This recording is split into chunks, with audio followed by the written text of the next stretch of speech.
These are really important questions from a pro-Israel standpoint. There are people from the left criticizing Bibi because of the collateral damage that they see as too excessive. There are people from the right saying you're not focusing on the goal.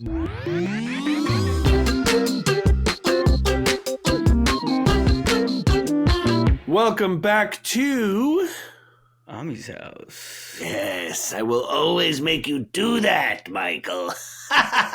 Latest in this space, I'm getting really, really tired with defining ourselves by reacting and defending against the latest pop culture icons who are getting Israel wrong. But what's making its rounds around, people are sending me this clip of Theo Vaughn, who put out a episode and a clip from an episode where he was just honestly expressing as an empathetic person how he's feeling about what's going on in Gaza. And yes, he called it a genocide. There's a conflict that's been happening in the Middle East. People know about it, between Israel and Palestine and some of the areas over there, the Gaza area they talk about. And I just think it feels to me, it feels to me like it's a genocide that's happening while we're alive here in front of our lives. And I don't, sometimes I feel like I should say something. I'm not a geologist or geographer or anything like that, so I don't know a lot of some of it I do know though. Like I know the basics of the issues over there, but for me, it's just like how I feel like you see all these photos of people, just children, women, people, body parts, just people like putting their kids back together. Right? Rogan has referred to it as it looks like a genocide. A lot of people have been using this term. The term has been making its way into the conversation. And it's a little bit different too, because it wasn't a clip from a conversation he had with somebody. He just sat in front of the camera and went, "Hey, ladies and gentlemen, here's what I think about what's going on in Israel." Just directly, like, yeah, sure. And he put it out. Someone else didn't clip it. It wasn't in context. He's like, "I have a message and I want to get it out to the world." Oh, he intentionally wanted to express this sentiment. There's no question about it. So the question is, I'll pose it to you first. What did you think about the clip? And what do you think about the way people are reacting to it? I'll tell you where I'm honestly at. Mm-hmm. I was sitting in bed this morning and I saw the clip. I watched about 30 seconds of it, and I'm sure people in the comments are gonna give me a hard time about that. And I turned it off, and I was like, I'm kind of grossed out. That he would say that, but I'm not like, I didn't want to spend the next 5 minutes listening to him say it, but I wasn't angry in a way about it as I would have gotten a few months ago or a few weeks ago. My initial reaction was actually like, man, we lost Theo. I don't think it's Theo's fault. Mm-hmm. I'm actually gonna give him a pass. I'm actually more angry at Netanyahu right now, based on our conversation with Haviv last week. But we'll get into more of that later. But that was my basic experience of it. Like, shoot, now this happened. Mm-hmm. But like, let's focus on what we maybe can control, not on like trying to get Theo back. Mm-hmm. Yeah, I don't actually. Yeah, go ahead. I'll just say, I don't look at it as such a binary way. I don't really think we lost Theo or we lost Rogan or Dillon. That is one way and one lens by which to look at these things. But for one thing, people are allowed to be wrong or allowed to not understand something fully, or they're allowed to be misguided. That doesn't make them necessarily bad or evil or nefarious. Just because I think his conclusions and characterizations of it as a genocide is certainly incorrect, and you could unpack why and explain technically why. I do think that if you're watching this over the last 18 months and you're not connected to our community and connected to what's going on there or informed, or you're coming at it just not knowing anything and you're ignorant about it. Empathy is totally understandable when you see this stuff. And empathy plus ignorance is where you get a problem. But it would be more disturbing if somebody who was ignorant about the situation a few months ago, like Theo, watched this and then just had no reaction or said, eh. Like if he didn't have any empathy, we do want a world that sees suffering and reacts empathetically. Like that's a good sign of a good person. I can understand that. The fact is he's missing some information and context, and this is a manipulated topic in an emotionally manipulated arena that he might not be aware of. And there were people who had opportunities to present that. Rabbi Wolpe was on his show in the past, but he also spoke to, I mean, and I don't know if he was as aware as to where he was when he was talking to him. With all respect to Rabbi Wolpe, we've had him on. I'm a big fan and admirer, but he wasn't as aware. Then you had Bassem Youssef. He's talked to Candace Owens, he's talked to Dave Smith, talked to all these people. And frankly, like if he just reacted apathetically, like we don't want a world that's apathetic to our suffering. So it would be more disturbing if him not knowing what he knows sees this and just goes, eh. So he's wrong on categorizing it as a genocide. I'm not conceding that at all. But I don't think ignorance should be met with hate or shame or like we lost you. I'm not saying you're even doing that, but the way people are reacting on the pro-Israel side is disappointing me because what are you seeing there? A lot of people reposting, shut the F up, redneck, what a dumbass. Oh, and then there's some people saying you just got back from Qatar, compromise, which I think, I don't know. He was in Qatar, so was Trump and a lot of people, and people take pictures. I think he performed there when Trump was there for troops stationed there. I think. I could be wrong. But I saw clips of him doing that. You know, we all could get caught in pictures. I've been in Israel and I've done on different things. It's like you'd have to really prove that than just showing a picture saying, we knew. I think it's pretty clear Theo's this empathetic person and he sees a lot of the suffering, an onslaught of propaganda and even real suffering that's going on. The question isn't the suffering that's taking place. It's who's accountable for that. So we don't want to say people fall for this trap of he says it's a genocide and he's against it. No, we're pro-genocide. It's like, no. We dispute that it is a genocide and we're for something else. So I think people fall into that. And when they react this way by being so reactionary and trying to name and shame him, it's like you're trying to, you don't want to be on the other side of that, of his empathy. You want to, I think you echo the fact that war is a terrible thing and it's natural for him to be empathetic. There's a reason why there's all this suffering in Gaza. And that's the fault maybe of not making it clear why we're fighting this war all this time and why the war is not over. I understand the reaction people are having on Twitter on like calling him a redneck, white trash. That's my word, not theirs. But like calling him a white trash redneck. Like I know, like I watched the clip. I watched part of it. I turned it off, and then like 3 hours later, I'm just like driving the car. I'm like, why am I like so pissed off? Why is like my day feeling like it's just bad already? I'm like, oh yeah, because like it's this familiar feeling when you see a clip like that. I wouldn't have been. I never experienced it before October 7th, but it's this new feeling I walk around with like whatever. I don't know what that is. I feel scared. I feel threatened. I feel hopeless. But it's this really crappy feeling that is familiar to probably American or diaspora Jews right now.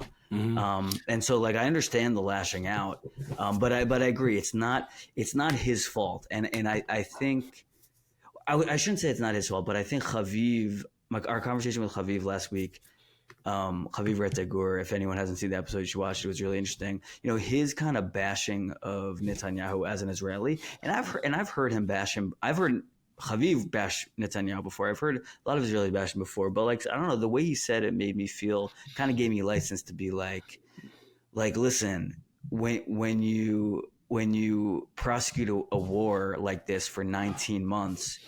You're gonna have to deal with people like Theo making statements like this. Like you cannot expect more from the world than that. Yes, and so is Theo accountable for what he's saying? Sure. Is he wrong? Sure. But like also what I have the same question as Theo. And I also want the war to end. So me and Theo are not on different sides. We both want this to end. We both don't think Gazan children should be killed.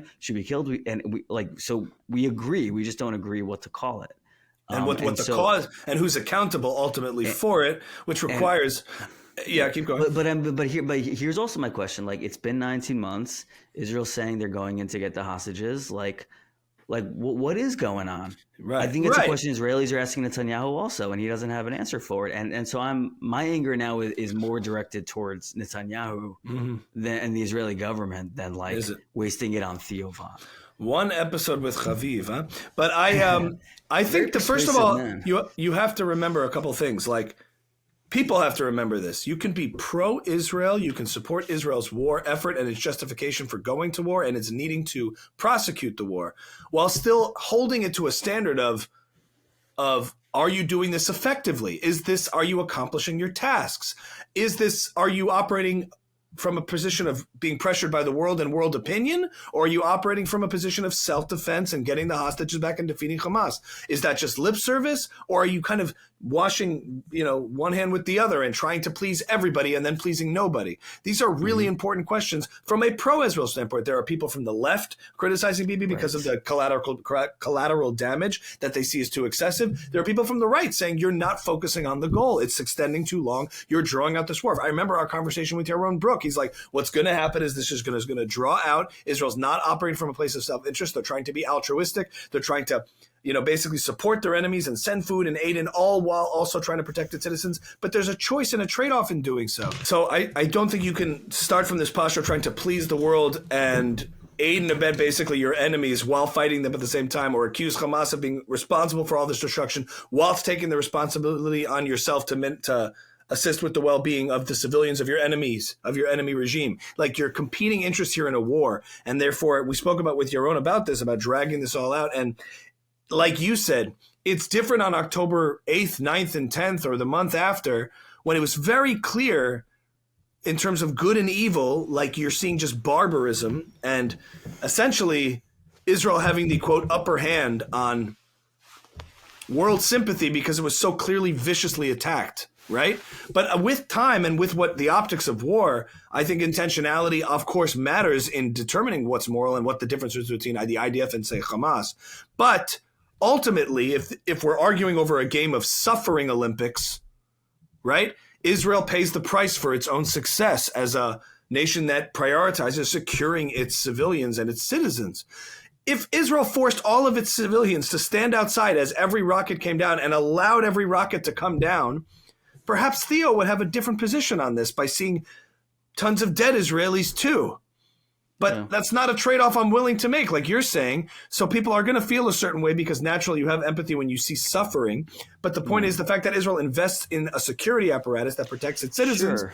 They don't see destruction and Israelis living. I mean, obviously, we are aware of what's going on in the undercurrent. But that's another issue just to point out, which is that I think when people criticize Israel or the war in Gaza, for people on the pro-Israel side, like, to them, they're criticizing a government or a world leader and their actions, right? Or a military. To us, we don't look at Israel that way. To us, Israel is not a military and a government. It's cousins, friends, family members, neighborhoods. We know about people hiding in bomb shelters. We're in group chats as people text us that sirens are going off. I think people forget on the pro-Israel side how affiliated and informed we are in a very personal way about this issue, rather than hearing and just seeing videos of destruction in Gaza and then someone coming to this conclusion that this government seems like they're doing terrible things. Like, we have a totally different information set beyond what people are just getting bombarded with in their news feeds and iPhones of horrible imagery. We're talking to people on the Israel side who are running into bomb shelters and are losing soldiers and family members. We're waiting to hear back if somebody's been killed in a booby trap building. Like, we have a totally different, not only information set, like with regard to data and history and knowledge, but actual real-time connection to Israel in a sense that it's part of our extended family and our extended community. We're not talking about, and people hear government criticism and hear like someone like a Theo Von come to this conclusion, and we feel like he's attacking our family, with that word, because it's a libeled word. He is. I mean, when I say he's accountable, like, he's slandering my people and my country, and like I don't forgive him for that. Like, it's serious. It's but you just said it's not his fault, so you are forgiving him for that. No, I'm not. I mean, I mean, I You're don't really absolving mean him. I don't really mean it's not his fault. It is his fault, and he's accountable, and I do mean it serious. I guess I just mean also like internally, 19 months into this, I think we got to evolve past the first 6 months of the war. Where like, and anything anyone says is like a threat to our well-being. Like we have to learn to live with this a little bit and like respond in a better way, and hold the Israeli government more accountable than I've been. I know a lot of Israelis have. This isn't like a new idea. Like there have been protests and like the hostage. Like there's been a lot of there. Netanyahu has not had fans throughout this entire thing. Yeah, But I'm saying, but I think that has now seeped to me, where I'm like I do demand answers. Like what is going on? What like I think because. Yeah. I think you can hold those two things in your head at the same time, and you always could. No, I think you can, but I don't really understand at this point attacking Theo on Twitter publicly. Like that's not something I like. But you're saying, I sympathize with. But you are saying you don't forgive him for that. But at the same time, you're absolving him of his responsibility for coming to that conclusion. You understand why he would. I'm not absolving him. I think I'm putting my energy elsewhere. I'm not absolving him. I'm kind of like I don't know the right word for it. I'm like You're not him accountable and also holding myself our side accountable too, which is not something I've done, I don't think, in the past. You're just saying you're not letting it be the priority of your any kind of condemnation or focus. All those people who are saying "F you, Theo" on Twitter should also be saying, "Hey, Israeli government, what is the plan here?" Like they should be saying both of those things, and I don't think I would have said that. So I know what the Israeli government response, or just the response in defense of that, is to say, "Well, Syria has collapsed. The Hezbollah apparatus has collapsed. The Iranian axis is completely weakened. We've taken out all the top leaders of Hezbollah. We have gotten we've gotten a significant amount of hostages back. So they will flaunt a lot of and put forward a lot of the accomplishments and all of those things. I just know that that's what's been said and what's being spoken about. But my whole thing is, first of all, that like he's allowed to just be wrong and misunderstand what's going on. I think it's important to actually take on what he's saying and why it's incorrect, even just for the purpose of this episode. I think when you use the word genocide, it's important to realize, like, Israel, I think I say like too many times. It's important to realize Israel fighting this war. Xander's edit those out. Yeah. Israel's fighting this war and fighting Palestinians has nothing to do with their identity. It has to do with their actions and the actions of Hamas that's representing them. They're fighting Israel, not because of Israel's actions, but because of Israel's identity, because Israel is a Jewish state. So it's completely inverted. Whereas genocide, to me, definitively means you are trying to wipe out an ethnic group because they are that ethnicity, that ethnic group. And it doesn't matter if these people were Palestinians, if they were any other ethnic group. We're not fighting them because of their identity. We are fighting them because of their actions and their ideology, which dictates that they must destroy Israel because of not its actions, but its identity. So a lot of these things are perverted and inverse. And that's where I think, I'm not saying that's going to pursue. I'm agreeing with you. And so the technical word genocide is not applicable, especially you can get into the technical numbers of the population having increased over all this time, and we're not trying to eliminate and decrease this population. But once you get into that, that's not really what Theo's trying to say by genocide. He's just saying that word means a lot of suffering and a lot of horrible things that I'm seeing, right? Because that obviously means, like, we use that word that word has now been co-opted to be used to describe and to be synonymous with the worst amount of suffering I could imagine and see in a war. And they use the word genocide. It's a provocative word, and it's been thrown in there. So I think when Theo's using it, he's trying to say, this is what it seems like to me, which is to him synonymous with just looking at horrible suffering that's going on as a cost of war. And he's seeing these images all the time. So I don't think even me technically defining it for him properly is going to – he's not going to say, oh, okay, I'll feel better about seeing all that. Never mind. Like, that's not – like, everybody's missing the point. He is wrong with that term. That word is a slander. And I don't take it personally because it's been introduced into this conversation, and I think we can properly call it out. But that's not really the issue as far as Theo is concerned, because even if you were to effectively define it, and he would be like, okay, so maybe not a genocide, but something really horrible that I want to stand up against. And the question is then, okay, what do you do with that empathy? You could share in that empathy and say, I understand it. You're channeling your outrage in the wrong direction. You have to remember what it really means, that beyond the term human shields, which makes it sound like defense, it makes it sound like Hamas is on defense rather than offense, rather than being aggressive. Beyond that term, what does it mean, human shields? It's like, I'm like, why is that such a bad terminology? Because shields means you're defending from aggression. So even if you're talking about children, what does it really mean? It means that when someone's trying to leave out of harm's way and they're held up at gunpoint by Hamas terrorists or shot in the street for trying to leave, when an Israeli bombardment is impending, is inevitable, they've been warned, and when underneath a house, Hamas came into your house, Theo, if this happened, or whoever is looking at this war, came into your house, forced you to stay there, kept their weapons there, and put your children in harm's way, and provoked a response continually, not just on October 7th, continually. Like, that's the whole thing. Rockets continue to fire, or they continue to shoot at Israeli soldiers from these places. I don't think Israel makes that reality clear enough, and makes the reality clear enough, as Melanie had told us, like, that Qatar should be saying, release all the hostages now and surrender. Every single time you see this stuff, every single time a bombardment happens, that's not being made clear. And it's not, and in that sense, I see some this guy Ahmed, I forget his last name, a pro-Palestinian activist, saying that Hamas is responsible for this. You're not doing anybody any favors by lying about what Israel's doing, or lying about mischaracterizing what's going on. But that doesn't mean your empathy is not valid.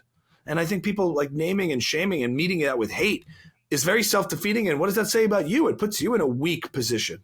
Like, I can handle, as a pro-Israel advocate proudly, somebody being misguided and wrong. We have to be able to contend with that. And the problem is his video has 15 million views. And so his being wrong is consequential. How can we deal with that? I think we're strong enough to deal with it. I keep saying that. I think it also comes from a place of self-consciousness, where a lot of people don't know how to answer his question and don't know how to justify what's going on. And so they lash out, and they're like, well, don't say anything. But I think you have a better handle on how to respond. Most people don't know how. Yeah. And so they're like, wait a second. Instead of like thinking for a second, like maybe like he has a point, they just go into defense mode, which makes sense. But but again, like this isn't like January 2024 or whatever. Like, we have to like grow and evolve and learn how to talk about this stuff, and I guess we're all like still in PTSD, and it's all still traumatic for us, obviously, but like I'm just tired of it. Like, I'm just very tired of it. It hasn't worked. It's not going to work. And like just like I said before, like, I agree with you, Theo, like, let's end it. Let's end it. I wish they would have ended it 3 weeks into it. Exactly. I remember our conversation with Yaron, and he was like, "What? They should use overwhelming force, even if they had by force moved civilians out of harm's way completely into a different country, different area, out of the war zone, and they would have gotten some flack for that. But wouldn't that have been better if the choices are bad and worse than keeping people in a war zone? Like, you would have gotten the slander, of like, oh, you're ethnically cleansing. It's like, wait a minute. We're trying to get people out of a war zone here. This is what happens now that we're going to war. And if you would have executed that properly and not drawn it out over 18 months, it's harder to make this case. This has been the far left critique of Netanyahu this entire time. Like, far left? I'm saying it comes from, it has a different conclusion, but we're all saying the same thing now, which is like, have you ever wanted to end this war or not? The far right is saying, why didn't you end it within 6 weeks? And the far left is saying, why didn't you end it within 6 weeks? They're saying to have done it through negotiations and diplomacy. Far right is saying, why don't you do it through overwhelming military power? But we're all asking the same question: what are we still doing? What are we still doing? And it's and that's what Theo's asking too. And what is, Yes. I mean, I say that from a place of like optimism. Like, let's like, hopefully we figure it out. Yeah, getting to victory. Nobody wants war for war's sake. We all agree. Nobody wants war. I'm not saying we should lose it, but like, let's go win it. Let's go win it. Now, again, we're completely ignoramuses on how it's all actually going down in terms of military tactics and plans. External pressure. But I don't. I take that we're both very involved. We both pay very close attention, and if we don't know, that's because the Israeli government's doing something wrong with their messaging. That's also not on us. We should know. Yeah. Everyone should know exactly what's going on and why they're there and what they're trying to accomplish and why they haven't done it yet. You know what I'm saying? Why is it this big mystery that you and I have to figure out on a podcast? I guess we asked Nick Freitas and he didn't know. We asked him the question, like, why exactly does Israel have to do it this way? He couldn't really. And it's important for people to remember. I think it's important as a reminder, like these criticisms of holding it to a certain accountability or standard can come from the most pro-Israel right side of things, the most pro-Israel left side of things, or less pro-Israel left side of things. But it that is not exclusive to one side politically on this issue. And it doesn't say anything about where your advocacy or loyalty or commitment lies. You want a war to be quick, effective, swift, and victorious. That's what we want. I would imagine everybody would have wanted that. The question is, well, not everybody. There are nefarious actors out there. But I'm just saying this makes the case for why early on everybody was saying, like, you have to do this effectively and quickly so that it's over as quickly as possible. And then I remember Yaron Brook on the episode, but they're not going to do that. What's going to happen is you're going to have a long, drawn-out entanglement. And he predicted all of this. And Israel's going to operate from a place of altruism and self-sacrifice and try to do everything at once and, defeat this hand with this hand, working against its own self-interest, responding to world pressure, not putting the safety and security of its hostages and its civilians as priority. And you're going to end up in this quagmire. Yeah. This is what he said. Yeah. At the time. Yeah. And as long as that ethic dominates the how Israel operates and the West in general, that's why you see these wars that are never won. It's not just Israel.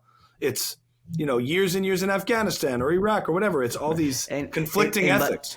And by the way, that's the same thing Tim Dillon and Joe Rogan are saying, which is like, why don't they want to win wars? Because it makes more sense for them to be in a war continually. Like we're all kind of saying the same thing ultimately. But they're saying it from like a military industrial complex thing. I don't think it's that. I think it's actually deeper. I think it's much deeper than that.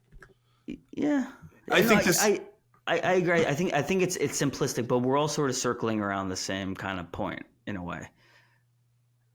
It's interesting. You could say that. It's an interesting question. I think if you ask like a Tim Dillon, the reason this all matters because all these people have massive audiences and have a lot of effect on public opinion. So then we talk about it. But if you ask Tim Dillon, do you want Israel to win? He would say, yeah, I think I want Israel to win. Sure. I'm not saying he's even right. I'm just saying that we're being given all the right clues to point to that he's right. In what sense? Like I'm saying, like the war's been really long. They don't really seem to have a plan. They don't have a day after plan. Like all these things seem to point in Tim Dillon's direction, and they're not giving a lot of like, or at least they point to. Go sorry. No, go ahead. I was saying at least they point to validity of questioning. Yes, the validity of the questioning, rather than being met with suspicion. Where are you coming from? It's like, oh, we know where you're coming from, even if they're wrong. Yeah, we know where you're coming from. Yeah. And I also am not backing off. I think there's also some unconscious or subconscious anti-Semitism in there also. Like I'm not absolving Tim and Joe Rogan either. You think that there's anti-Semitism in Theo, Tim, and Rogan's conclusions? I think there's some like subconscious. Yeah. I think it's like Dara Horn's point, who said on our episode, like seeing powerful Jews makes people, they don't know what to do with that. And everyone's much more comfortable in a place where the Jew's the underdog. Yeah, I'm always more averse to that. Subconscious, I think at a macro level that can be demonstrated, but if you ask them, when they hear that, Rogan would say, "Oh, no, my criticism of the government of Israel has nothing to do with Jewish people." But I also think when people accuse white people of having subconscious racism, I think they have a great point. Also, I do have. So I never was sympathetic to that view. No, I am. I think the way we think about others is affected shaped by how we're the systems that we grew up with. So like So yeah, I think I'm consistent there. Yeah. Where I will give you a little bit of maybe agreement is that there's these animated anti-Semitic ideas that have sort of now found their way into mainstream conversations and stuff. And are they a little bit like intrigued, animated by some of that? You hear it when Joe Rogan's talking about like, and the banks and manipulating the banks, and Dillon and Theo, who's like, I feel like they're controlling things. There's been an influence there of these ideas. I think does it come from a place in them of hatred or animosity towards Jewish people? No. But I just think those ideas are out there. I think they're attractive. I don't equate anti-Semitism with hatred. I don't think Joe Rogan hates Jews. But you have to remember, when you associate people with that term, they see it as you're calling me a hateful person. I don't care. I hear that. I don't care what he thinks. I'm just saying it. I'm just talking to you. No, I know, but I'm just like also aware of how it's been so overused and how it's processed. I wouldn't say it. I wouldn't tweet at Joe Rogan, "Hey, I think you have subconscious anti-Semitism." Yeah, but I just mean it's a conversation like ender. It is. So, like, even if there's an intellect. I don't think it's an effective tool to use in our... And even if there's an intellectual point to be made, I'm just like, I save it for people who are explicitly anti-Semitic. Yeah. Like Farrakhan, Jake Shields. These guys, I'm like, I want the term to mean something. So if it's associated... If racism is everywhere in every white person, then like the real racists are harder to pin out, are harder to stand out to. Even if you could demonstrate it, that they're not the problem, is what I'm saying. Yeah. Like the implicit bias we may have towards African Americans that you may find in every white person, it's just not the issue. To me, those are, if you want to combat racism, it's not going after those people or even discussing it as much. Yeah, no, I don't think it's necessarily the issue, but just what I said, that I hear that in Tim and Joe's. What I'm saying are valid points. Mm-hmm. I still hear it in the way they say it. So I mean, I'll give you this example. I watched and we can maybe end here. I watched a really fascinating interview between Frida Wiesel. Do you know who that is? She studies like Hasidic Williamsburg. She has like a big podcast about it. She talks to Hasidim and this Satmar woman who is rabidly anti-Semitic. No, not anti-Semitic. No, sorry, anti-Zionist. And she makes as simplistic and I think misinformed points as Theo Van is. I think she's totally wrong. The Satmar Chassid lady. A Satmar Chassid lady. The blonde? I think she. Yeah, she's blonde. I saw the clip. I think after you told me, I saw the clip. Oh, cool. It's so great. And so but I can hear her make that case and be like, interesting point. I think you're wrong, but I hear you. I can hear Joe Rogan make the same case and be like,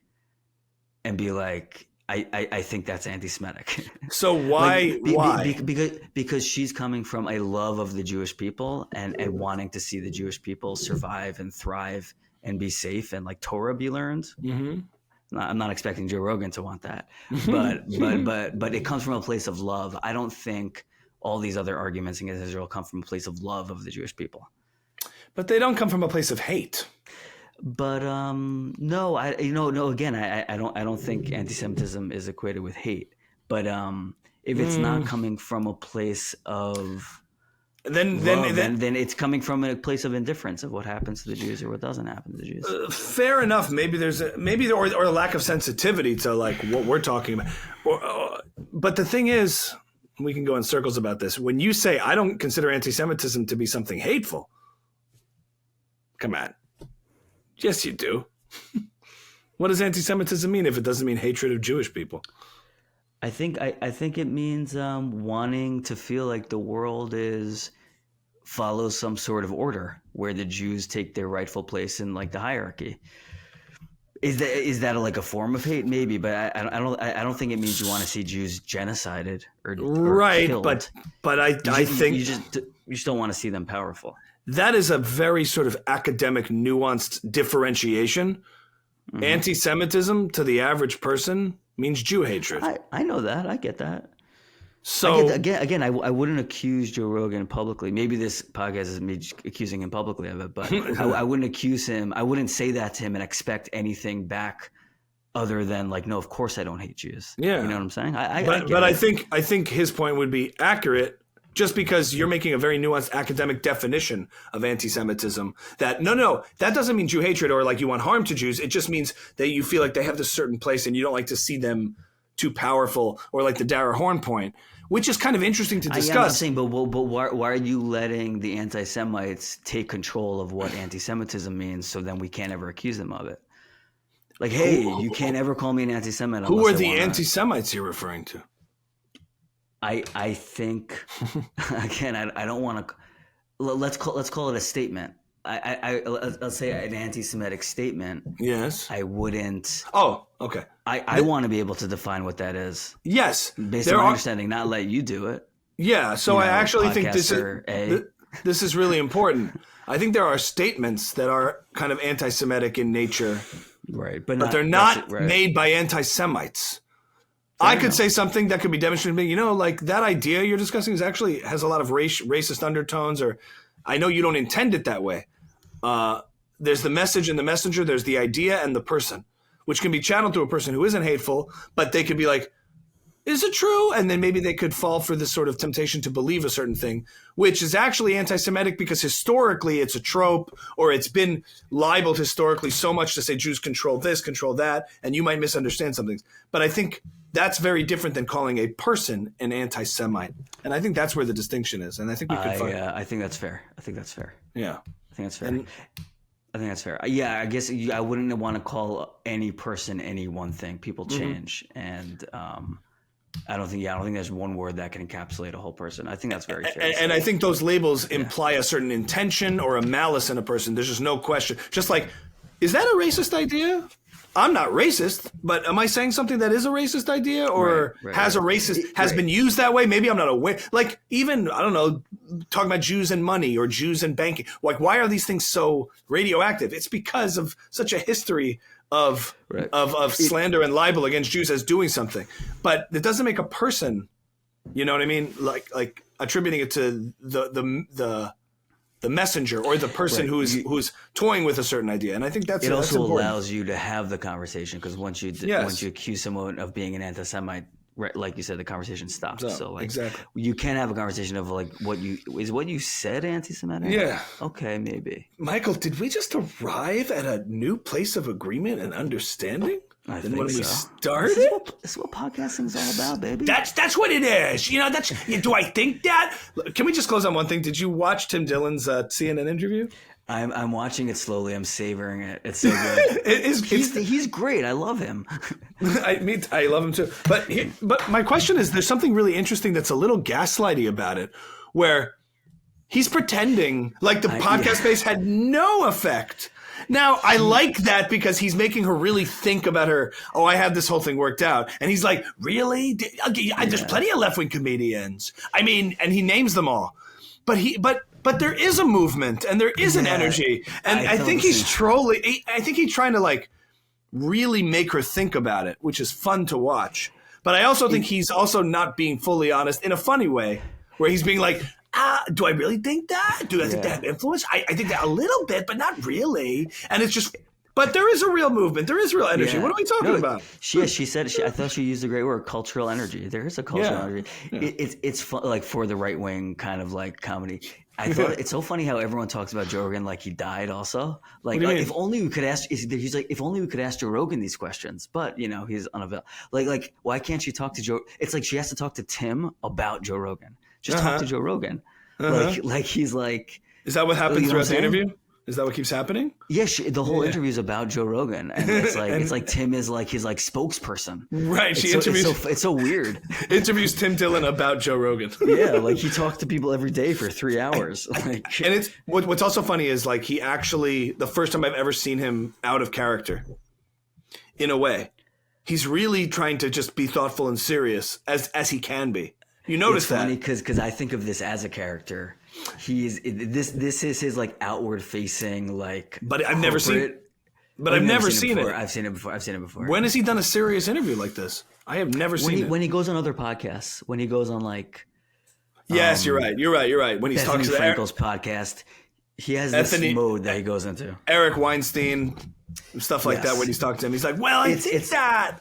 But he has no interest in making this woman laugh. He just wants to make her squirm, which is kind of funny. He hates what she represents, and Yes. she wants to just undermine. He's also so funny. Like he's like they didn't, because they originally didn't put the interview out. Yeah. And he trolled them so hard, and he like also acts like he doesn't understand why they didn't put the interview out. It's because like you were like so difficult, like you know who was why they difficult? didn't put this out, Because he was like, difficult? Tim, I'm saying he wasn't giving her like an inch of like what she wanted.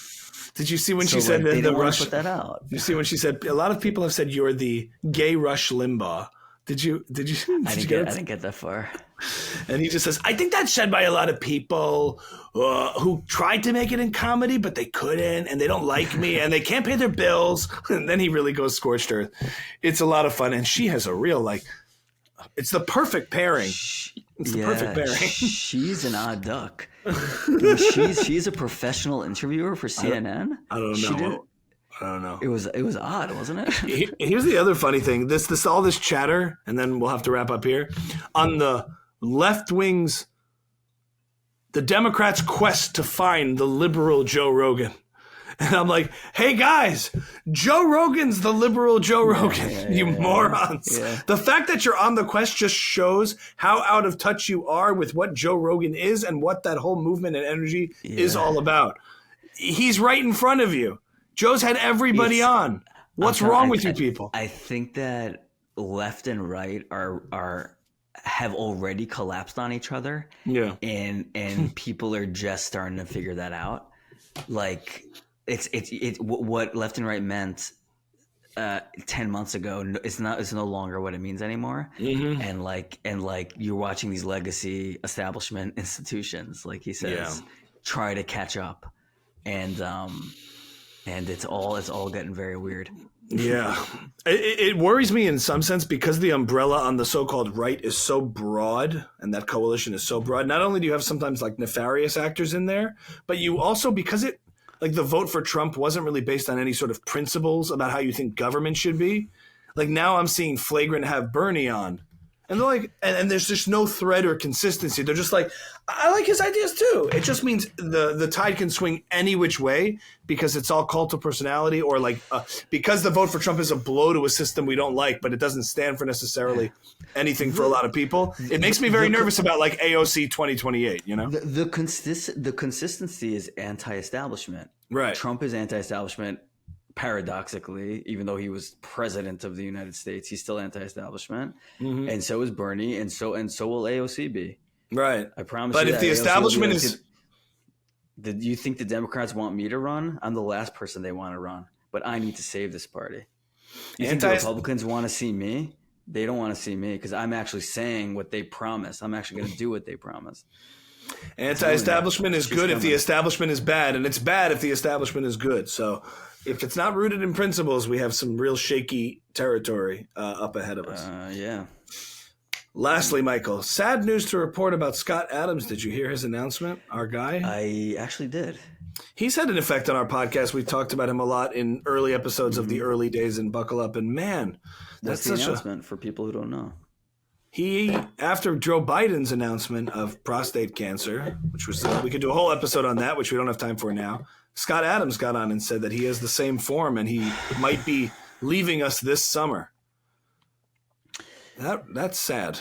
That's a real loss. Yeah, I had a kind of whenever I see very successful people die for the last few years, I have like this it's sort of like a very sobering thing. Like he's like, you know, he broadcasts from his house. You could see this mansion he lives in, and like and he created this whole like shitstorm through his support of Trump, and like I think he lost like Dilbert basically. Like they took away all his circulation. Like it's just kind of like how, you know, how you spent the last 10 years of your life, like, and now and you're just gonna be gone in a few months. I my mind goes to that, like what, like you've accomplished so much, and now it's all that's gonna be like just gone, and like you've created so much controversy and kind of like hate. I don't know if it's like warranted, but like he's got a lot more love than you think. No, I know. Yeah, it's just like he's had a really interesting life, and then it's just like over, and it makes me very like sober. I don't know. I saw this. I you could look at it a couple different ways. I mean, I saw a meme that said MAGA, and it was baby Ninja Turtles with an older Splinter, like then, and it was Scott Adams over Splinter, and then it shows them like to MAGA now, which is old Splinter and his raised Ninja Turtles that he basically implying created this movement that will live on past him. And as his last thing, people don't realize the contribution of like the clarity he sort of provided throughout this whole thing, and the chaos was his singular voice, and no one took him seriously. And you have to really be following this inside baseball to even know who we're talking about if you're just watching this. But I think he can die knowing he really made a significant impact that ended with the sort of Trump victory being like his ultimate arc story, and he could rest his eyes saying, I did good by everyone. You know, like I think in that sense, you could say that he could go resting easy and dying knowing he made a real legacy contribution. That's a nice way to see it. I think part of it is also when he broadcasts, he looks like he's alone in his mansion. Like all of his friends and family have left him. I think that's part of the effect of it. If someone doesn't know who he is, Scott Adams is the creator of Dilbert, enormously successful. And then when Trump was running, he sort of was at the forefront of explaining why everything Trump does is genius and thought out and planned. And he might have like coined the term negotiator in chief. That was like his thing. And he got a ton of pushback, and he basically lost circulation for Dilbert in I think like most newspapers. And it was just, that's like been his last like decade. But as we've seen with woke bubble, the woke left bubble bursting and Trump winning in the final sort of arc story that he predicted. When Trump lost in 2020, I'm like, Scott, what do you got to say now? You didn't tell this coming. He's like, well, who's to say that he's supposed to be a 2-term president? And who's to say that he doesn't run for a non-consecutive term? Like he always had a way to sort of, see a clarity in the chaos. And I will say, like his book, How to Fail at Everything and Still Win Big, was one of the few books that almost instantaneously changed my life for the better in how I did things. I'd love to hear him talk about his systems for these last few months of his life and like how he approaches it, because he's got an interesting approach. But how many? And how many? I can't point to certain things, but his stuff I use from that book, and they were effective. It's just a rare thing. And all this lofty chatter about success and implementation and optimization. I read his book, and I don't read that many books, but I read his book, and I'm like, wow, I think differently now. It added neural connections in my brain, and I applied them, and it worked. And there was something, and I'll always be indebted to him for that. And I think a lot of people, I see it on the internet now, all these people who hate each other, all these people from evil people, good people, whatever, they're all sharing love about Scott Adams. I'm in the Twitter world a little, and I'm seeing it, so. I tweeted that he's an anti-Semite. Dum, hate the Jews. Yeah, right. Well, we pray for his speedy recovery and some kind of miracle, but, it is sobering for sure. He said death is a very civilizing thing. He said it's a very civilizing experience to know when you're going to go, get your affairs in order, and come to terms with it. So, let's take his lessons for life to Rebbe Scott Adams. Shlita. All right. Well, that's a wrap for this episode. And join us next time. And be sure to follow on and subscribe and join our Patreon and support what we're doing here at the Ami's House Podcast. If you love what we do, and hopefully eventually throw some bonus content on there. Shout out to Rachel Gore, the wife of Chaviv Rettegor, who signed up for Patreon this week. Thank you, Rachel. Thank you, Rachel. And remember to join our community. We're building the first 1,000 patrons. That'll be a very special community to build, as our first 1,000 patrons will be part of this journey. So we'll see you out there. Thanks so much for watching, everybody.